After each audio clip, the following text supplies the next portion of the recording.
We have Coach Kyle Hogan here. He's the head coach at St. Bernard-Elwood Place. He's also the head coach of the SWOFCA team this year. Coach, first, you want to talk about kind of what you've done at St. Bernard real quick. You've kind of built a successful program there.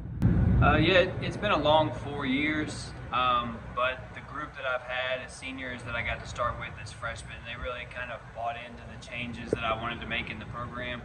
And that culture change has really been the driving factor in what we've done at St. Bernard. To go from 17 kids in the first year to 33 on the roster this year, and winning a playoff game for the first time in school history, winning our second round game, and being able to go play in the regional semifinals.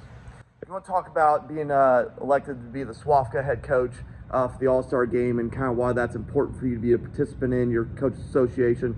Well, see, I love being a part of a coach association like this. I got the opportunity to play in an all-star game when I was in high school, similar to this. So any chance that I can give back and kind of keep doing more for these high school kids in Cincinnati, that's what I want to do.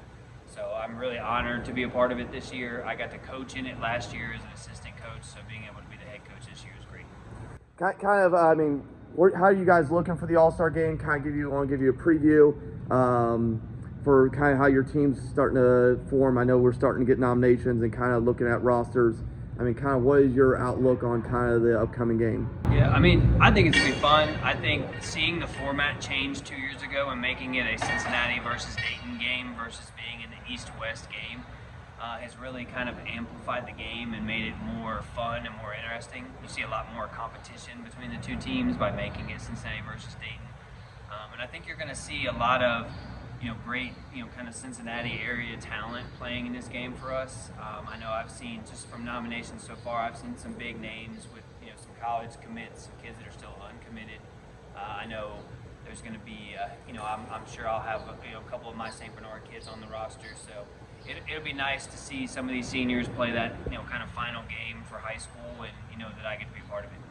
And then kind of the last thing I want to ask you, you're obviously a UC grad. We talked about that on our way over here. What does it kind of mean to be able to be a part and kind of help run the Dick Kerin coaching clinic here at UC? Well, I think it's a blast. This is my first year, being on the board with the SWOFCA guys, and I told them, hey, anywhere I can help, that I want to be a part of it. And I think being able to reach out to some of the college coaches that I know and get them down here to speak and help, facilitate some of the plans and ideas that we're doing for this, and be able to be here to be a part of it's been great. I know, I had the opportunity getting my master's degree to kind of do it anywhere, and I chose UC from being here and being around this campus and the people that I've met here. So it's great to kind of bring everything full circle.